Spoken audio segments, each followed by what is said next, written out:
Okay, class, I want to talk to you about the first and most important wrist lock you're going to learn in this system. We call it Katate Tori, just means single hand hold. It's a basic wrist lock you'll see in plenty of martial arts, especially the self-defense based ones, but you see it all the time because it's simple and it's effective. Now, you need to have a lot of details right to pull this off correctly. We'll go into that, but to start with, it looks like so. The way I like to practice it is to imagine someone is reaching and trying to grab something. So maybe I'm a police officer and I'm trying to grab for my gun or something like that with your partner, if you have one. Have them take their fingertips and just try to poke you in the belly. If they try to poke you in the belly, that'll set you up well to practice this. Because there's a lot of things you're trying to accomplish. The wrist lock is one of them, but one of the main things is getting out of the way, right? So I'll have you use right hand so the camera can see. So she's going to try to poke me in the belly. And what this does is gets your partner to commit, right? So I don't want them doing this kind of stuff. I want them coming through like they're trying to poke a hole through you.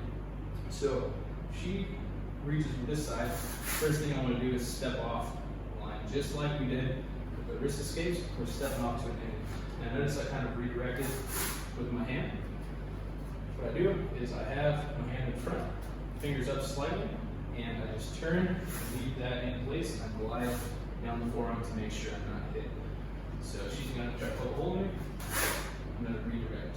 Now, notice as I do this, my hand is still open. I'm not grabbing anything in. Once I am off to this safe position, I'm going to loosely curl around her forearm, but not clanking yet. I don't want to get fixed in any certain spot. And I'm going to slide down until I snag the base of her thumb in a very particular way that I'll explain, which will set up the wrist lock that we can finish with, right?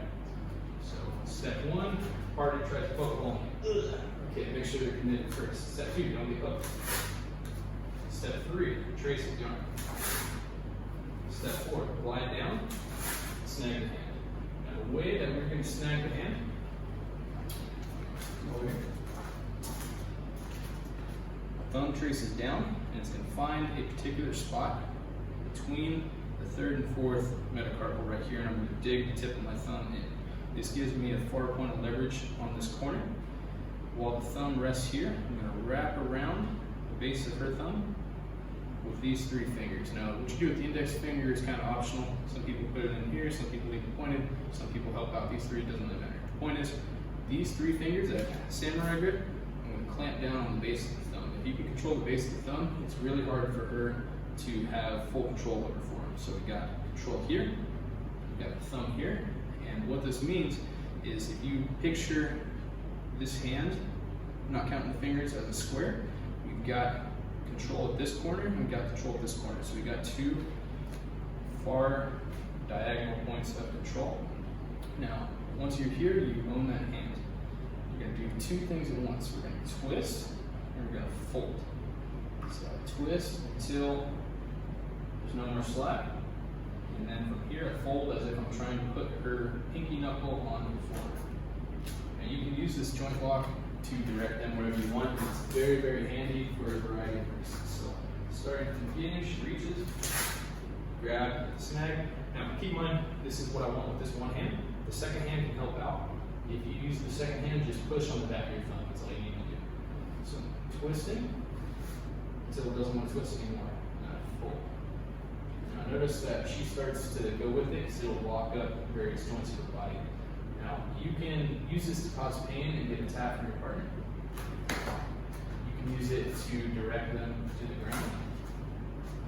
You can also use it to disarm things. For example, she's going to use this lighter, and this is going to be a knife, right? She's going to try to stab me with a lighter. I don't want to do that. I don't want to be stabbed. I'm not going to use a knife just in case I mess up on camera, right? But she's going to try to stab me out of the way, and I can use this to open her grip up and take the weapon. So over here, go ahead and get a good handle on it by controlling these points and twisting it. See, here, so you can see a little better. As this twists and opens, notice it opens up her fingers and she can't hang on very well anymore. So this is a good thing to know just for general life, right? All together, she reaches,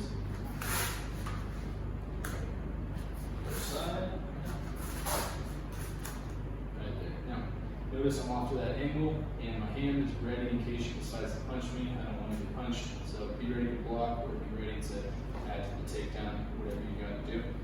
Go slow with your partner. You can cause a lot of pain with this.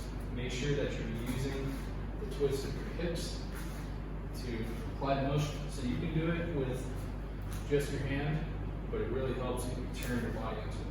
So just like the judo squats, heels up, pivot to make it happen. I make sort of a little upside down J motion, like I'm trying to put her wrist in my pocket. Right there. Side, wrist in my pocket. So that will do what you can do. The difficult thing here is going to be getting offline and getting that grab. Once you've got that control, it'll all come into place. So start with that. We'll get some repetition as the weeks go, iron out some of the details and the issues, and see where it takes us. Practicing Katate Tori on yourself, it's important that you understand how the wrist lock works and also how to grasp it properly, right? So on ourselves, start with your fingers up, trace up, wrap around the base of that thumb. Make sure your fingers are in the right position, controlling the base of the thumb. Make sure your thumb's in the right position between these last two metacarpals. And the spots you want to control, base of the thumb with your three fingers, like so. And then the back of your hand, you want to control in between these two bones with your thumb. So thumb places there, base of the thumb like so, and you've got your twist and fold. Twist until all the slack is out, and then fold. And you can practice this lock on yourself. Obviously you feel some of the pain, but it's also a good opportunity to resist and help strengthen that wrist, so it's a good stretch. Like so. So you're grabbing, twisting, folding, and then you can kind of fight back a little bit to help strengthen that wrist. So that way you get to practice several things at once. You practice the lock, and you also practice building that wrist strength, right?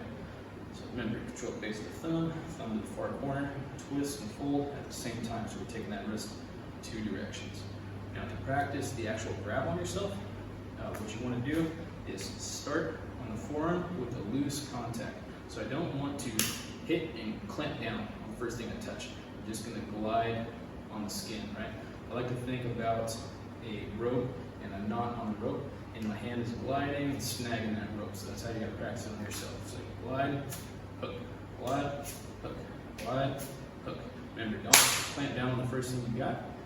Touch, slide, and when you get to that knot at the end of the rope, in this case your hand, clamp down, that's yours. Drag and grab, drag and grab, drag and grab, drag and grab. And then you can build that into your stretch. Drag and grab, fold it. Drag and grab, fold it. Drag and grab,